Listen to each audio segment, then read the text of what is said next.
This is the Altec Lansing 1569A, the voice of the theater for many years in America and throughout the world some places.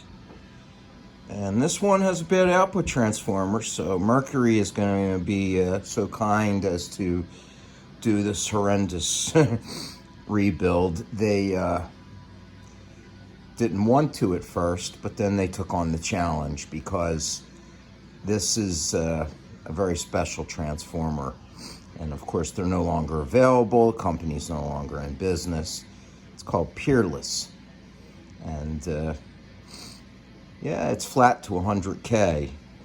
Good luck with the new one being that way. But this one's dead, so we gotta rip it out and put in a new one.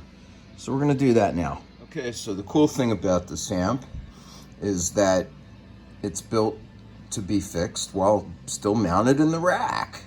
It's a rack-mounted amplifier. It is a tube amplifier.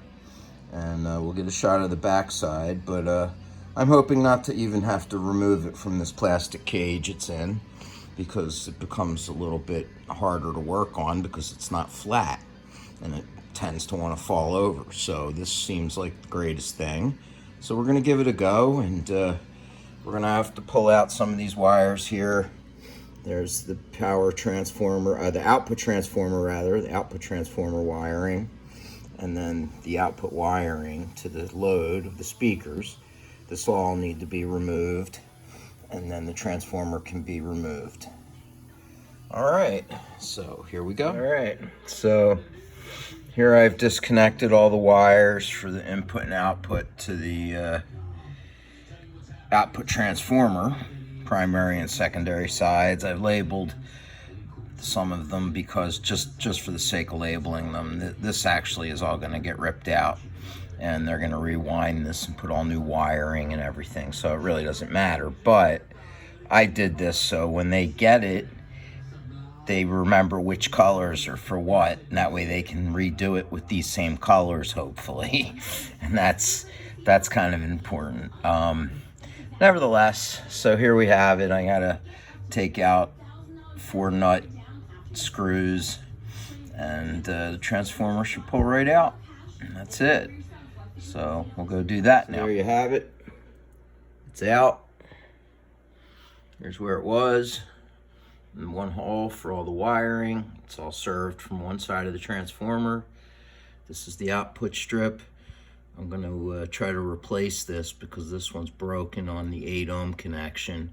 So if I can find something that's exactly like it, which I actually might have, we'll try to fix this thing. If not, it'll just get wired back the way it was. It was okay. It wasn't causing any trouble.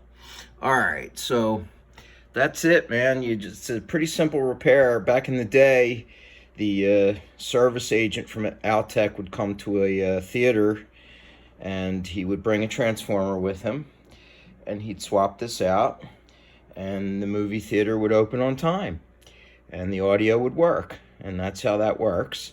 It's a pretty easy repair, actually, because it's just a few wires that have to be soldered and unsoldered, and 4 little screws that have to be unscrewed, and it comes right out, and there you have it. It's a pretty good. It's built to be repaired, not like today's equipment that can't be repaired. This was built to be repaired because people thought back then that, hey, it'll break. I guess we should design it so that it make it easy to repair in the field. And this device is. So there you have it. All righty.